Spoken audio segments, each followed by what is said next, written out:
নমস্কার দর্শক, আজকে আমরা সদ্য মুক্তিপ্রাপ্ত একটি সার্ভাইভাল মুভির এক্সপ্লেনেশন করতে চলেছি, যেটি বিশ্বের টপ 20 মুভির মধ্যে একটি। এই মুভির প্রতিটি দৃশ্যই শিহরণ জাগানোর মতো। সবচেয়ে বড় কথা হলো এই মুভিটি একটি সত্য ঘটনা অবলম্বন করে রচিত।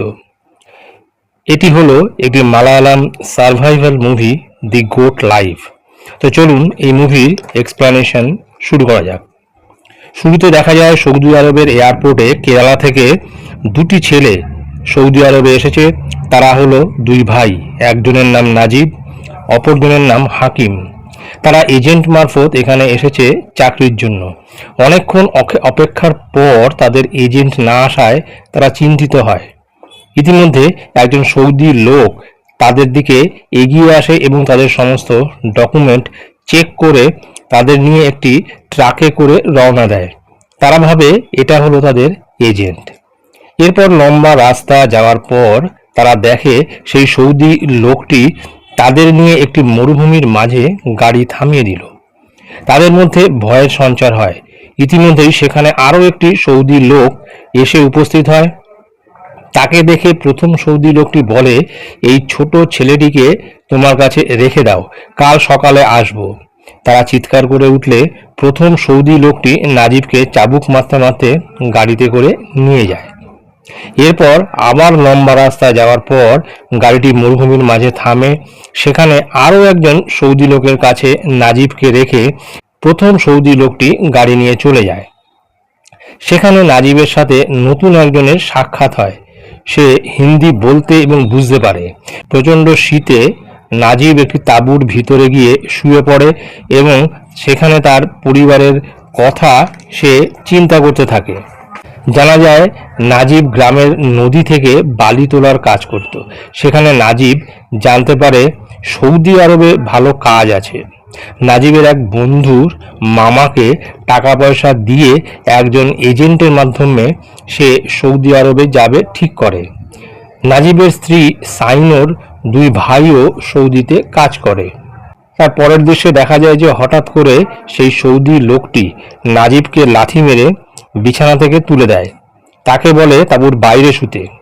পরদিন নাজিব দেখে যে সেই বৃদ্ধ লোকটি একটি ছাগলের দুধ দুইছে। সেই বৃদ্ধটি অনেক দিন ধরেই এখানে আছে। কিছুক্ষণ পর আগের সৌদি লোকটি সেখানে এলে দুই সৌদি মিলে কথাবার্তা বলতে থাকে। তারা নাজিবের পাসপোর্ট এবং অন্যান্য কাগজপত্র ছিঁড়ে ফেলে। নাজিবকে তারা খুব মোটা একটা রুটি খেতে দেয়। সে সেই রুটি জলে ভিজিয়ে খায়, কেননা রুটিটি এতটাই মোটা ছিল।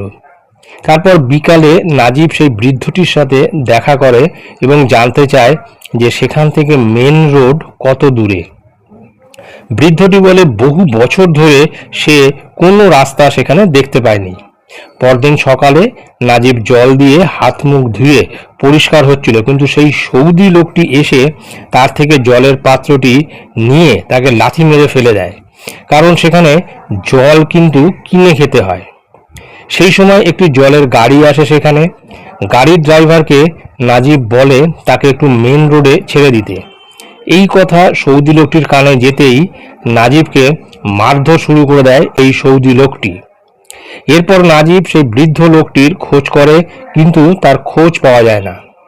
নাজিব ভাবে বৃদ্ধটি হয়তো সেখান থেকে পালিয়েছে। বাধ্য হয়ে নাজিবকে ছাগল চড়াতে যেতে হয়। এইভাবে কয়েক মাস পর নাজিবের চেহারার আমূল পরিবর্তন হয়। মুখ ভর্তি দাড়ি, গায়ে ময়লা, এক মাথা চুল। আসলে সে স্নান করার সুযোগই পেত না জলের অভাবে।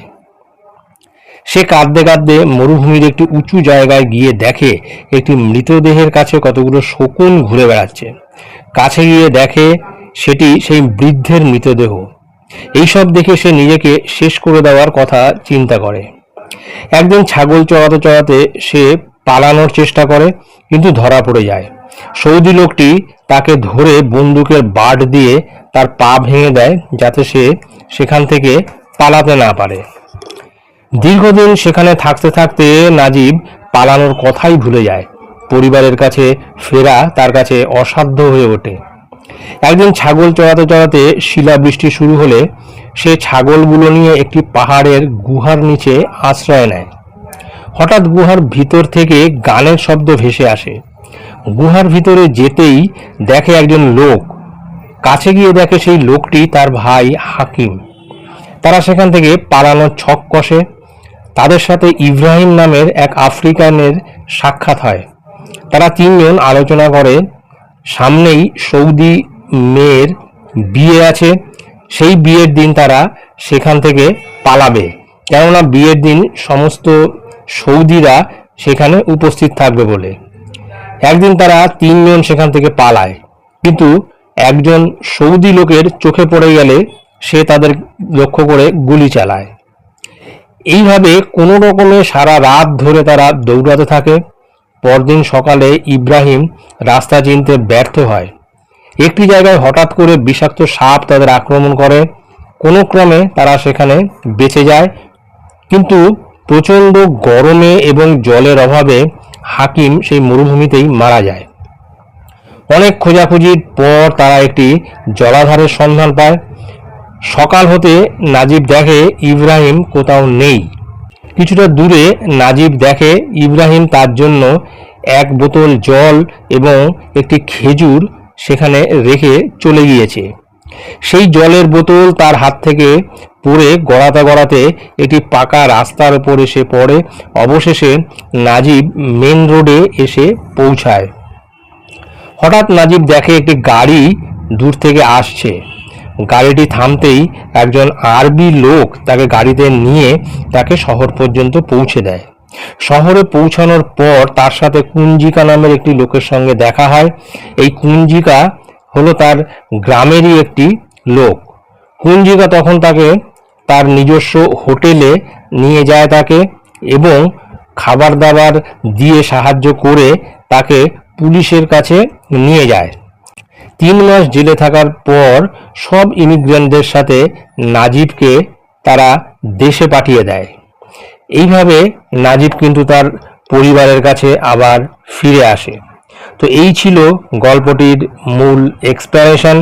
তবে হ্যাঁ, এই এক্সপ্লেনেশন শোনার আগে আপনাদের সকলকে মনে রাখতে হবে এই যে মুভিটি কিন্তু সম্পূর্ণরূপে সত্য ঘটনার উপর অবলম্বন করে রচিত। যদি এই এক্সপ্লেনেশন ভালো লেগে থাকে তাহলে অবশ্যই চ্যানেলটি সাবস্ক্রাইব করে রাখবেন, যাতে আগামী দিন আরও একটি নতুন মুভি এক্সপ্লেনেশন আপনাদের সঙ্গে শেয়ার করতে পারি। ধন্যবাদ।